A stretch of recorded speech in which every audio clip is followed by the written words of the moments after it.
सोची जरा, जिस भाजपा ने पूरे देश में सरकारें बनाई, उत्तर प्रदेश जैसे बड़े सूबे में अकेले बहुमत हासिल की, वही पार्टी बिहार आते ही नीतीश कुमार के सहारे क्यों बैठ जाती है? क्या वजह है मोदी लहर भी बिहार की सरजमीं पर कमजोर पड़ जाती है?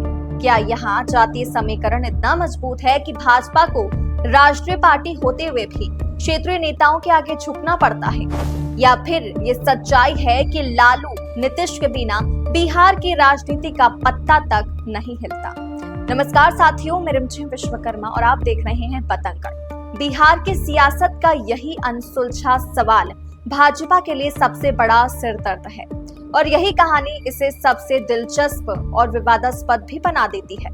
बिहार की राजनीति में सबसे बड़ा सवाल हमेशा यही रहा है कि जब भारतीय जनता पार्टी ने पूरे हिंदी हार्टलैंड में अपनी सरकारें खड़ी कर दी और खुद को सबसे बड़ी पार्टी साबित कर दिया, तब भी बिहार में उसने कभी अकेले चुनाव लड़ने की हिम्मत क्यों नहीं जुटाई?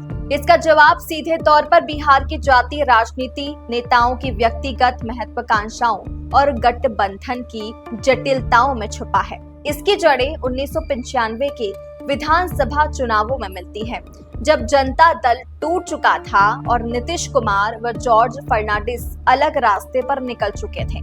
इसके बावजूद जनता ने लालू प्रसाद यादव पर भरोसा जताया और जनता दल ने 167 सीटें जीतकर बहुमत हासिल कर ली। दूसरी तरफ भाजपा को यशवंत सिन्हा के नेतृत्व में 41 सीटें मिली, जो 1990 से सिर्फ 2 सीटें ज्यादा थी। वहीं नीतीश कुमार की नई समता पार्टी 310 सीटों पर लड़ने के बावजूद सिर्फ 7 सीटों पर सिमट गई।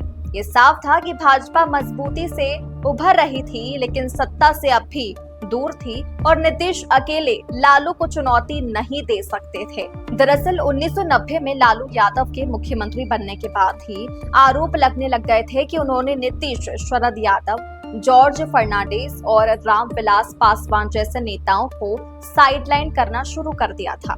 12 फरवरी 1994 की कुर्सी चेतना रैली ने नीतीश की राहें लालू से हमेशा के लिए अलग कर दी और यही से समता पार्टी की नींव रखी गई।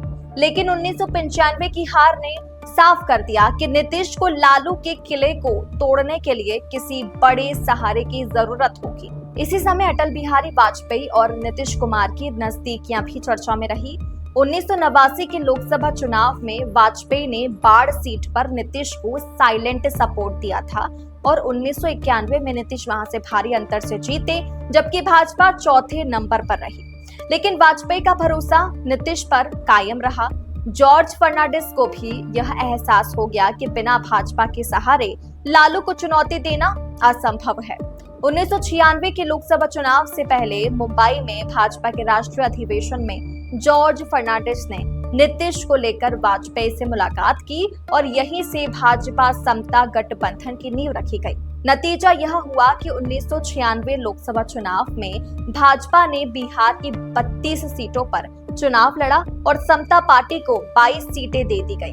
वाजपेयी प्रधानमंत्री बने, हालांकि उनकी सरकार सिर्फ 13 दिन चली।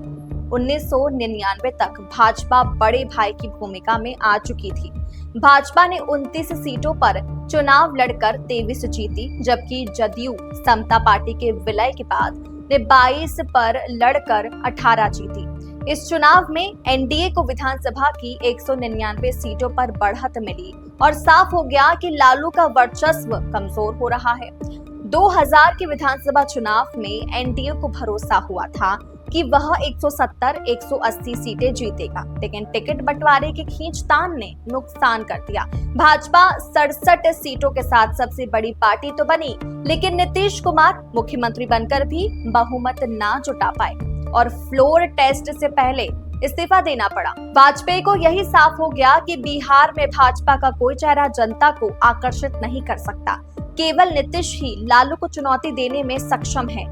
इसके बाद भाजपा ने एक फॉर्मूला तय कर लिया। मुख्यमंत्री पद का चेहरा नीतीश कुमार और उप मुख्यमंत्री पद पर भाजपा का नेता होगा। 2004 के लोकसभा चुनाव में जदयू ने 24 सीटों पर चुनाव लड़ा और सिर्फ 6 जीती। जबकि भाजपा ने 16 सीटों पर लड़कर 5 जीती। भले ही भाजपा का स्ट्रॉन्ग रेट बेहतर था, लेकिन पार्टी ने नीतीश को आगे करने की रणनीति बरकरार रही। 2005 और 2010 के विधानसभा चुनावों ने इस रणनीति को मजबूती दी। नीतीश कुमार का सुशासन चेहरा उभर कर सामने आया। शराबबंदी, महिलाओं के लिए आरक्षण और कानून व्यवस्था में सुधार जैसे कदमों ने उन्हें जनता के बीच लोकप्रिय बना दिया। 2010 में जदयू 141 सीटों पर लड़कर 115 जीत गई, जो अकेले बहुमत से सिर्फ 7 सीटें कम थी। इस तरह गठबंधन में सीनियर पार्टनर की भूमिका भाजपा से छीनकर नीतीश को मिल गई। हालांकि 2014 लोकसभा चुनाव से पहले भाजपा और नीतीश का गठबंधन टूट गया। नीतीश ने अकेले चुनाव लड़ा और सिर्फ 2 सीटें जीत पाए, जबकि भाजपा का ग्राफ तेजी से ऊपर गया। लेकिन जब भाजपा ने 2015 विधानसभा चुनाव में अकेले एनडीए को लीड करने की कोशिश की तो असफल रही। भाजपा प्लस एनडीए बहुमत से दूर रह गया और महागठबंधन जदयू, आरजेडी और कांग्रेस ने 178 सीटें जीतकर सरकार बना ली। असल में भाजपा अब भी बिहार में अकेले चुनाव नहीं लड़ सकती। इसके पीछे कई ठोस कारण हैं। नीतीश कुमार का लवकुश समीकरण यानी कुर्मी और कोरी जातियों का वोट बैंक, महिलाओं और अति पिछड़ों का बड़ा हिस्सा, अल्पसंख्यकों का विश्वास और उनकी सुशासन छवि भाजपा के लिए चुनौती बने रहते हैं। मंडल और कमंडल की राजनीति के बीच भाजपा अकेले जातीय समीकरण साधने में कमजोर पड़ जाती है। लोजपा भी भाजपा जदयू की मुश्किलें बढ़ाती रही है।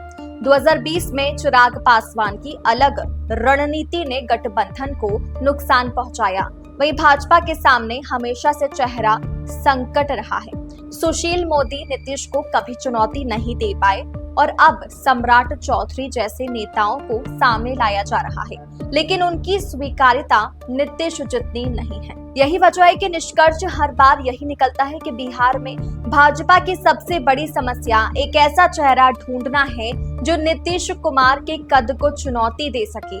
पिछले 3 दशकों से चाहे भाजपा ने राष्ट्र राजनीति में कितना भी वर्चस्व जमा लिया हो, बिहार में उसकी राहें नीतीश कुमार पर ही निर्भर रही है। भाजपा सत्ता में बिना नीतीश के जाना चाहती है, लेकिन हर चुनाव यह साबित करता रहा है कि नीतीश के बिना बिहार की सत्ता तक पहुंचना लगभग नामुमकिन है। अगर आपको भी लगता है कि बिहार की राजनीति हमेशा बाकी राज्यों से अलग क्यों रही है और क्यों भाजपा जैसी राष्ट्रीय पार्टी यहाँ अकेले दम पर सत्ता हासिल नहीं कर पाई, तो इस वीडियो को अंत तक जरूर देखिए। साथ ही अगर आपको हमारी ये रिसर्च और विश्लेषण पसंद आए तो वीडियो को लाइक और शेयर और चैनल को सब्सक्राइब करना मत भूलिएगा। आपकी राय हमारे लिए बेहद अहम है, इसीलिए कमेंट में जरूर बताइए कि क्या नीतीश कुमार के बिना भाजपा कभी बिहार की सत्ता तक पहुंच पाएगी या नहीं।